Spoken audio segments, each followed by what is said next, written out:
Welcome to Cigar Church, where our passion for cigars and our love for Jesus come together, and we've got a good one today, guys. We're excited about what we've got going, what we're talking about today. But before we jump into it, as always, brothers, what are you smoking? Who wants to go first? Steve, go first. I am smoking a Don Carlos No. 3 Cameroon wrapper, Dominican binder, and filler. And the reason I chose this, we're going to talk about. Go for it. Jump on it, brother. We're going to discuss Vitolas today. Yeah. And you want us to smoke our favorite Vitola. And it's really easy to go the Robusto route and Toro, which I mostly buy, but I do enjoy. Called me out. He called both of us out right there. I do enjoy a good Corona cigar. Yeah. Lancero too, but also like a Corona. Yeah. And we'll talk about that here in just a second. Smokes really good. Yeah. But that No. 3 is a phenomenal cigar. Yeah. Love that cigar. What do you got, Dan? I have got the Black Label. I think this is the second episode in a row. Black Label. I think, when we're talking about brands. You did. You threw him off. I love it. When we're talking about brands, I think Fuente is still my number one brand. I think just about any Fuente that I pick up is just a really good smoke. But Black Label is probably my number 2. I really like a wide plethora of their lineup. So love it. Black Label, last rights. Yeah, throwing that word plethora out there, man. You're using big words this year. That's good. Did you get, for New Year's, are you using a new word a day calendar type deal? I mean, a Robusto? He's the smart guy, yeah. So this is a Robusto, which is probably my favorite. It's funny, we were talking about, hey, let's smoke our favorite Vitolas, and I was like, I don't know what that is. I got to think about it, because I do smoke a tremendous plethora, I used it twice, of sizes. I do like Lanceros, but I don't smoke a lot of Lanceros. So a little harder to find. They are a little hard, and it's just like Clay has said before with Lanceros, you have to. It's a different smoke because you have to kind of keep paying attention to it. So, you have to smoke it a little bit faster. You do, and you get a lot more flavor out of it because you get more of that wrapper and binder. Right. But it's a different smoke. It's a different process than what you're used to. But with the Robusto, personally, and I know we're going to talk about this in a minute, I like the amount of filler that's in a Robusto. Yeah. I'm smoking the Las Cal that you smoked in the last episode, so I'm not going to go into a whole lot of details about what it is. If you want to know the blend, just go back and watch last week's description of it. But yeah, Crowned Head's just wonderful. In other words, you didn't look it up. Well, you got to call me out like that, man. Hey, I got to keep it real. I actually was thinking about that as y'all were talking. I'm like, shoot, I didn't look it up. I'm just going to kick back to you and default back to that. I think it's a Nicaraguan Habano, I think, wrapper, if I remember right, and Nicaraguan tobaccos. Anything Nicaraguan, we all love them. I mean, we give you grief and call you Nicky D, but we all love a good Nicaraguan. What I like about it's a 5x52, which is at the top of that Robusto size. I'm definitely a fan of Robustos and Toros. Toro's usually the same size as a Robusto, just a hair longer. And we'll get into it here in a second, but yeah, that's definitely one of my favorite Vitolas. And as we're talking about this, maybe we need to throw a definition out there real quick. A Vitola, which is just a fancy way of saying cigar size. It's the ring gauge, which is the size, the thickness of it, and the length of it, which is all figured into the Vitola. But that also figures in, a Vitola figures in the shape. So when you have a pyramid or a perfecto or a petite or a petite corona or all of those, El Presidente, all these different sizes and shapes and those types of things all go into the word Vitola. And so when you hear somebody say that, just know that they're literally talking about the physical shape, size, and how the cigar's been put together. And so when we talk about Robusto, I know this is one of the things when I first started smoking, I was so confused. When you talk about the types of tobacco and you start getting into the Habano and the Corojo and all those types of things, and then you start throwing in the Vitolas and you're talking about Robustos and you're talking about Coronas and you're talking about Lanceros and it's just like, oh my gosh, it's a plethora of terms. And you go in humidor, you're like, and those first couple times you walk in, somebody goes, oh, so what kind of cigar do you like? And you're like, oh, I like a Robusto, and they look at you like, okay, but what kind of flavors? It's okay. Nobody's going to pick on you. Nobody's going to make fun of you unless you're friends with Steve. But just one of the things we want to do is educate people, right? Right. So when somebody asks you about a Vitola, that's the shape, the size of the cigar that you're smoking. So let's talk about that. Why do you like the Corona size?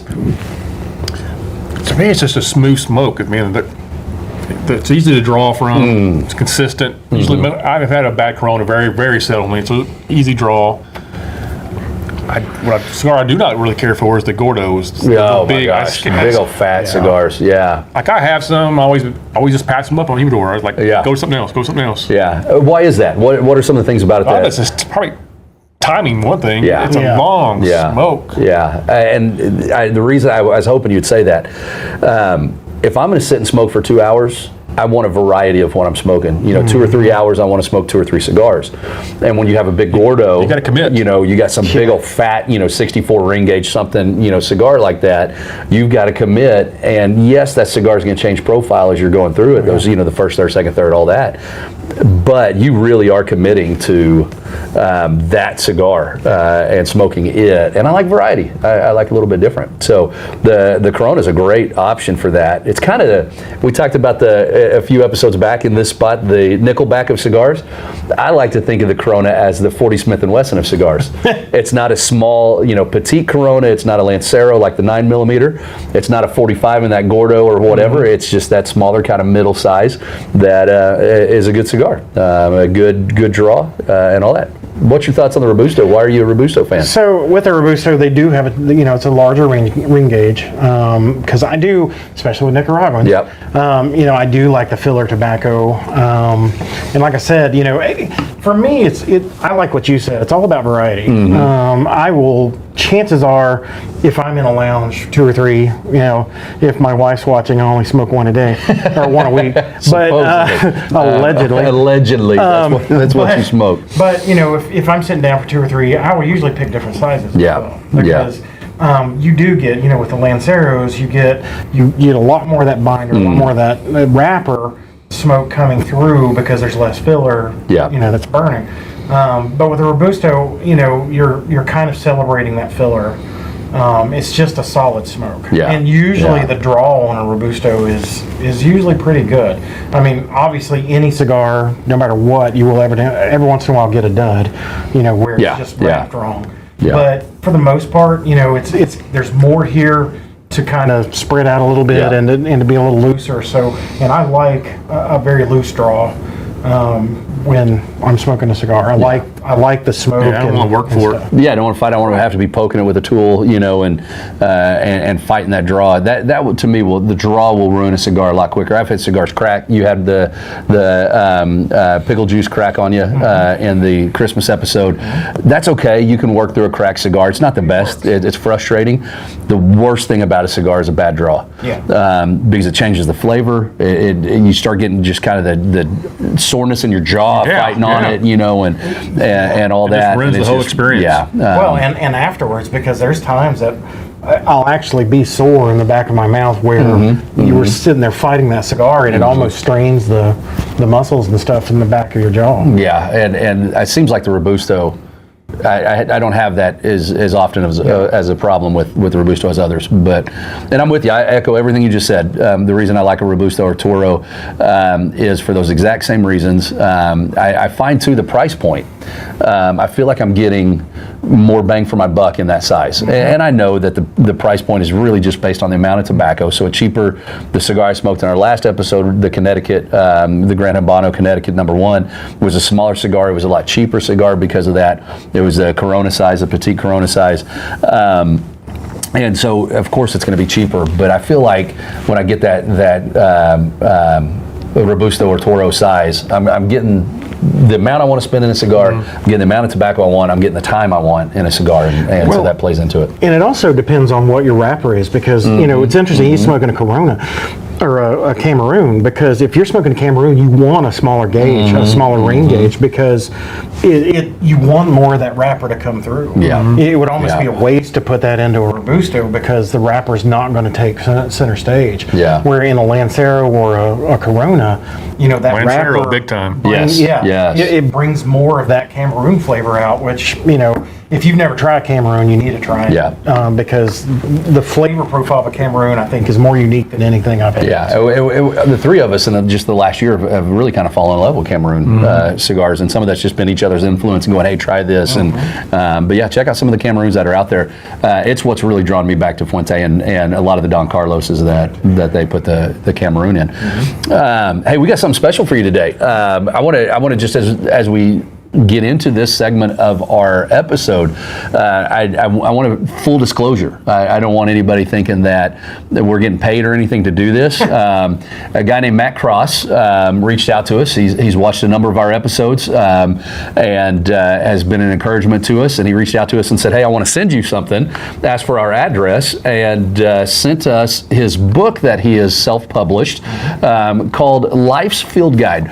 And I want to say this. If you want to send us anything free, we'll take it. We'll examine it, we'll look at it, and zero guarantees that we'll ever do anything with it on the channel. We said that when Matt wanted to send us these books, and we got them in. He gave us 4 copies. We've got 3 of them here. We gave one to JJ, and just it's his journal notes, is what he says. He just wrote it for his son. He wrote it for his son. And I think we can all relate to that really well. We've all 3 got sons. So the only guarantee we made is the same guarantee we'll make to anybody. We'll read through it. We'll look through it and examine it. And we mentioned it one time, just a thank you when we were at Leaf and Joe, that he sent them to us. And we've all read them, gone through them, and found some things. We didn't want to commit in case we didn't like it. Yeah, we were like, hey, thanks, Matt, for sending them. And we're in the background, we're going, we don't know if this book's any good. And we specifically said, don't say anything about doing a review on the show because we don't know. But we finished reading them and we all really enjoyed this book. And so we want to give a shout out to Matt. Matt, great job. It is not easy to write a book. I'm in the process of writing one for about the last 8 years. It's not easy. It's not easy to get published. A lot of people are like, oh, self-published. No, that's still a big deal, man. It's expensive. It's very expensive. It's a commitment that you have placed on what you believe God has laid on your heart, and we believe God laid this on your heart. This is a great book. Can we put a link? Are we at that point where we can put a link to where you can go pick one up and reach out to Matt on his channel, see what he's doing, reach out to him on social media, encourage him because this is a good deal. What are your thoughts? What did you guys see in the book? Anything jump out to you? I've got one statement that he made that I was like, dude, that's a great statement. I want to read that, but I want to hear what you guys have to say first. Go ahead. Well, the chapter I really liked was actually the very first one. Meaning of life is relationships. It's really about, not just the whole chapter, most of the book is about relationships and love. Yeah. 2 big things. That's the core of what he's writing. Right. Is this idea of building off of relationships. I mean, our relationship with God and our relationship with each other. So yeah. And I'll go back to that. I'll come back to that in a little bit. And also, one thing that stood out as far as what do you call that? A statement, I guess. Or his dad told him to treat everyone as if it's their birthday. That stood out. Our problem is that we crave everyone to treat us like it's our birthday every day. And it's so true. Yeah, we just celebrated, I'm not going to say his name, we celebrated a birthday this week that we were filming this with a good friend of ours of the show. And I mean, we brought him cake, we brought pizzas out, had wings, everybody gave him cigars. Could you imagine if we treated people that way every single day? That, man, it's your birthday. You can party like it's your birthday. My singing skills are terrible. But if we treated everybody like that, I love that he brought that up. And I love the comparison that's how we want to be treated, right? We want to be treated like we're special today. And we forget that's how we should be treating other people. Good quote, man. What else you got? And I was reading this about relationships and love, and at the same time we was reading this, we were kind of getting, I won't say attacked, but we were kind of getting some comments on our channel from... Yeah, we're going to talk about that in the next episode. Beware. I'd call them some street preachers, I guess, were kind of coming after Yeah. us a little bit. Yeah. And and how I tied together with this, the street preachers, they're trying to scare you to follow Jesus. Yeah. That's their tactic. They Yeah. want to scare you to follow Jesus. Yeah. Instead of what this is about is I want to love you. Yeah. I want to show you love, Yeah. and that draw you to Jesus. It's a beautiful text that says it is his kindness that leads us to repentance. Yeah. I mean, think about that. It's not scare tactics that lead us to repentance. It's his kindness. And I watched one of their videos. I don't want to say much about it, but I'll be kind of candid. It pissed me off. Because to me, all what they're doing, they're just pushing people away. Yeah. That's tough. And here's what I want to say.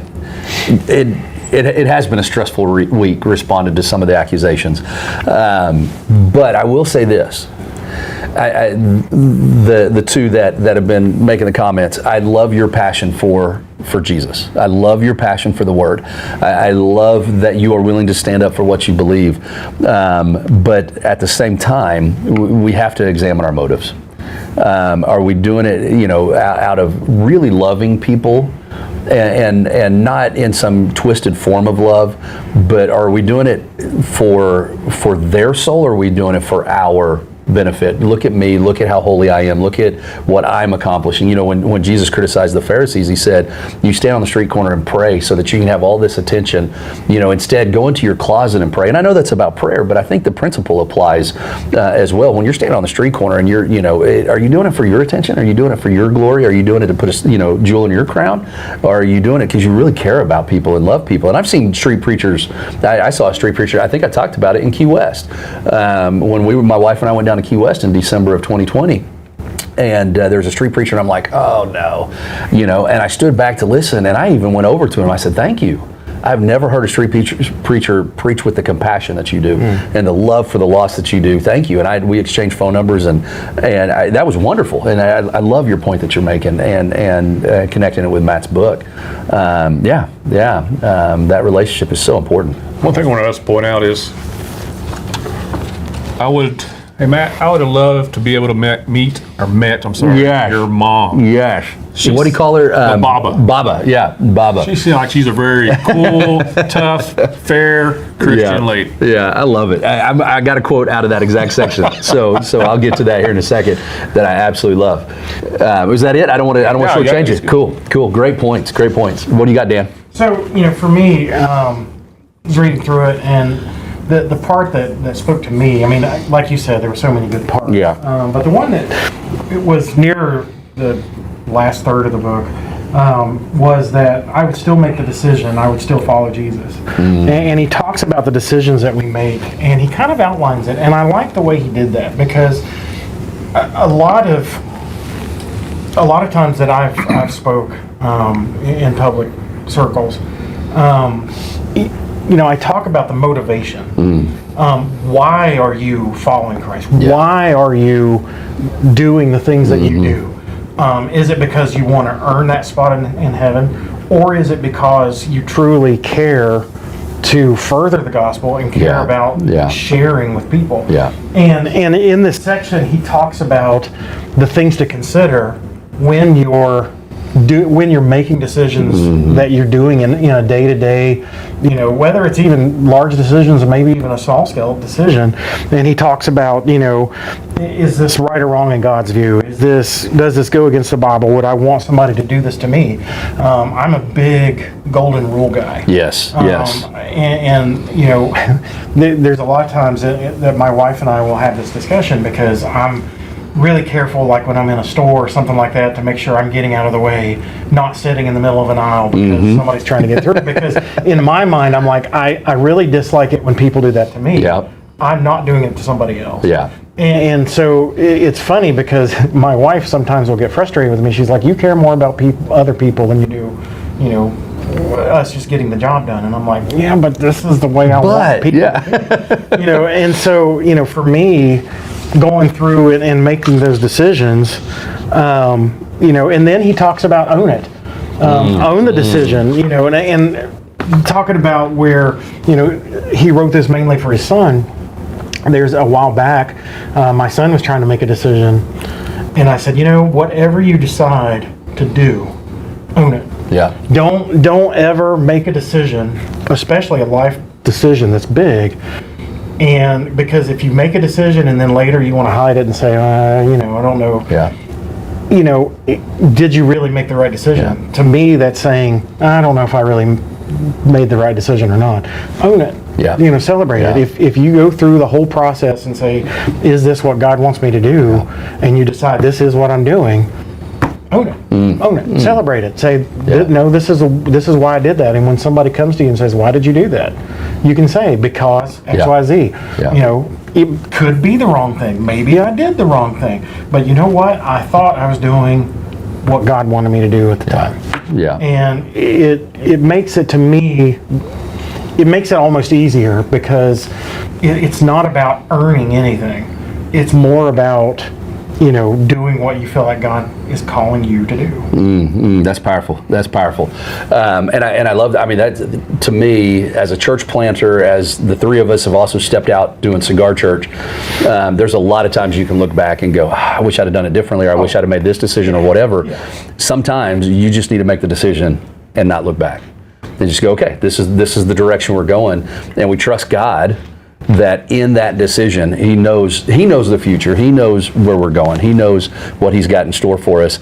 And if the decision we made veers off of that, he's going to do the course correction. Wow. He's the one who's going to straighten us back out and put us where we need to be. It comes back to me, we've probably all been asked by somebody at some point in our lives, if you could go back, would you do things differently? And I always answer that question the same way: I wouldn't. Because no matter what small decisions that we make, and it could have been a really disastrous, wow, that was stupid. Yeah. But I would not be where I am today had I not made mistakes, yes, and screwed up and had to change course, or maybe even to a situation where God's like, you really bombed on that one. Yeah. But it's a growth period too, and so I am where I am today based on decisions that I've made, good and bad. Yeah. And so no, I wouldn't go back and change anything. Yeah, that's good. That's good. When I graduated high school, that was a feat for me. I dropped out of high school. A lot of people don't know my story. I dropped out of high school my senior year, got back in because of a pastor that talked me into going back to school. Got back in, barely graduated by the skin of my teeth. Miss Murray, if you're out there, thank you for being so patient with me in English class. But barely graduated, wanted to go in the military. One of the things I look back on with regret is not serving in the military. But because of a knee injury and because of my poor eyesight, I just could not do anything. Everybody wanted me to delay for a couple of years, when I went to the different recruiters because of my injury. And I just no, I got to get my life started. I went to Bible college. And exactly what you're talking, I had in store in my mind what I thought I should be doing. And but because I went to Bible college, I met my wife. I wouldn't have my kids. I wouldn't be a pastor. We wouldn't have Cigar Church. None of us would have ever met if I would have gone that route. And so sometimes we look at it and go, why didn't this happen? And woe is me and all that. But no, own it, move forward, and let God do what God does. All things work together for the good. Yeah. To those who love Him, it's called. Yeah, love that. Love that. Powerful, both of you guys. I want to jump back to what you were saying in chapter 4 there. And I wish I could say, hey, turn to page such and such. Matt, you got to give us page numbers, man. My OCD is killing me on this book. I love the book, but give me a page number at the bottom, brother. I'm gonna pencil in page numbers on it. Page numbers. But he's talking about his mother, Baba, I think is how you'd pronounce that. The Baba. And on that second page, though, after that, the bottom, he says this: as we walk through life, or as we walk through this journey called life, we often find ourselves entangled in the pursuit of success, recognition, material wealth, and pleasure. And he said, I love that he says this: I don't think these pursuits are wrong in their proper place. However, we are reminded that the true measure of our lives is not found in these transient pursuits, but in the relationships we build and the love we share. The essence of a life well lived is a relational legacy of love. I don't care how successful you are in your business. I don't care how much money you have, what kind of car you drive, how big your house is, what fine cigars you smoke even. When the day's over, what I'm going to remember, what people are going to remember, is the time we spent with each other. I can't tell you how many times we've sat in the lounge, had a fine cigar, had amazing conversation, and I can't tell you what that cigar was 9 times out of 10, but I can tell you what we talked about. I can tell you about the tears that were shed. I can tell you about just the healing that happened. It's the relationship that matters. Pursue those things. Pursue success in your business. Pursue wealth in this world, to use that wealth to do things for God and His kingdom. Pursue, those things that bring you happiness, but put them in the right place. Put them in the right place, and realize that, back in the day, I was big into cars, and I would get in a car club to be around people. It wasn't about that car. It was about being around people that shared that like interest, so that relationships could be built. And I think that's a beautiful part that it weaves all through it. It's that theme that weaves all through the book. And love that I think it's 5 or 6 chapters, but I love that, as you're getting into the end of that book, that's the key that he keeps bringing out, is it's not about these things. These things are good. Pursue them. Don't be a bum. You want success in your career. You want to provide for your family a nice living and all that, but realize it's not about that. It's about those relationships. Those just facilitate those relationships. So good job, Matt. We love the book. Yeah. This is volume 1. Dude, get volume 2 out there. We want to hear what you have to say. I think even in the email that he sent us, his goal is to do more of these and get them out there. We want to encourage you to do that, brother. I would love to at some point. He wants to get these to young teenagers, college students. That's his goal. Yeah. Matt, I'm going to reach out to you and get a couple copies to give to my 2 boys. Eli's 19, Max is 22 right now. I would love for both of them to have a copy of these. I'll get those off of you soon. And maybe by the time you're ready for volume number 2, we'll have you on the show in person, so we can talk with you and just get to know you more as a person and have that relationship with you, and not just your book. Other thoughts on the book before we look at some scripture that I think has to do with what he's talking about in this book? I recommend checking it out. I mean, it's an easy read. And I don't mean that it's a great read, but it's easy. We'll put the link in the description. So yeah, check it out. Support him. It's absolutely worth getting, and especially if you got young boys in your. I mean, I think it applies to daughters, but but yeah, if you've got kids, definitely get it. It'll help it shape how you're raising and mentoring your own kids and other kids around you. Maybe you don't have kids, but your neighbor does, or some guys at church that you interact with their families. It'd be a great thing to have. So pick that book up, Life's Field Guide by Matt Cross. We got a great text, though, that we want to look at. Just one verse that I think ties in with what Matt's doing in his book. Steve, what do you got, buddy? Hang on, get your nice Cigar Church. Get those ashes off of it. We're going to Galatians 6:7, right? Do not be deceived. God is not mocked. For whatever one sows, will also reap. He also reap. Okay. How many farmers we got out there? Are you a farmer? No, but I used to. You used to farm a little bit? When I was growing up, so. I didn't know. Did you know that about? Well, I know he's from the hills. From the hills? Got hillbilly up in here. No. Yeah, I mean, this is an example from the farming world. I've never farmed. I'm not a country boy. I've got a lot of farmers in my family. If you put wheat seed in the ground, guess what you're going to get? Corn. No, you're going to get wheat, right? If you plant corn, you're going to get corn. If you plant soybeans, you're going to get soybeans. What you sow, you will reap. And this principle is a beautiful principle. The point that Matt's getting to in his book. Kind of ties with the book. Yeah.